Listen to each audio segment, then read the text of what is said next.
primary thing I do as chaplain is connecting with students, and I do that through meeting them at lunchtime, going on excursions and camps with them, having one-on-one interviews and also group sessions, and just connecting with them through a variety of different ways. You've got a lot more than what first meets the eye. Jared is one of those guys who you see a lot of potential in, but there's just something missing, there's just something that's holding him back.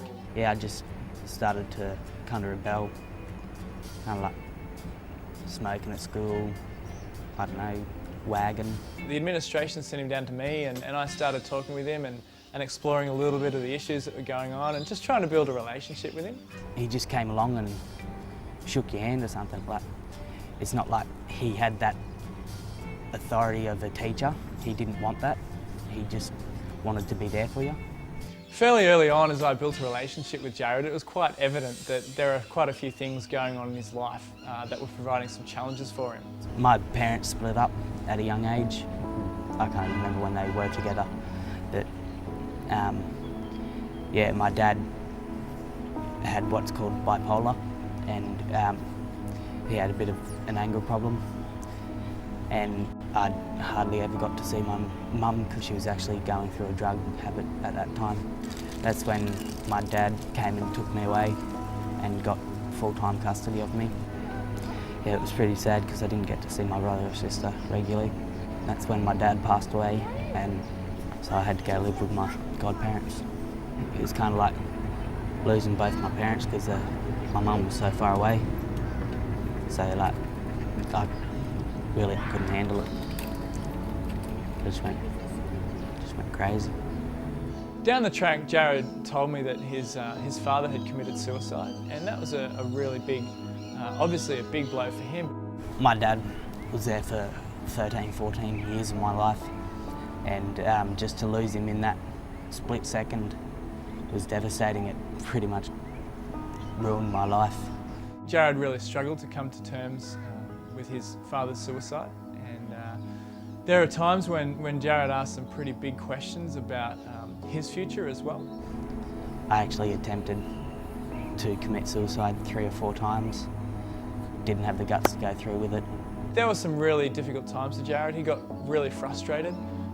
He would often just not be able to cope in the classroom and have to be taken out of that environment. And often he'd come down and have a chat with me. Some of the main ideas that he gave me was that I did have potential, and that there was a life worth living. Down the track, we had the opportunity to run the Connect program at the college, and we thought that Jared would be a great candidate for that. Yeah, it was just good to get out there and get out of the school grounds to have time with your mates. We did a couple of camps where he just had to get way out of his comfort zone, and he handled that really well. I think he grew in an amazing way through those camps and really had a lot of self-confidence built up in him. The camps are sequenced so that they're not too hard to start with, so they can have a taste of success, and then that encourages them to then take on more challenges. And as they succeed, then that helps obviously to build their confidence. And then we work with them to try and transfer that into their other environments.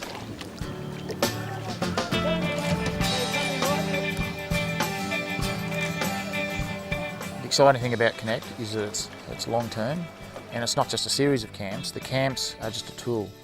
The real key to it is that community, the feeling of community and the feeling that these young people feel they belong to something. I got to understand what other people are going through as well, not just myself, not just thinking about myself and what I was going through, but also thinking about other people and helping other people through their journeys.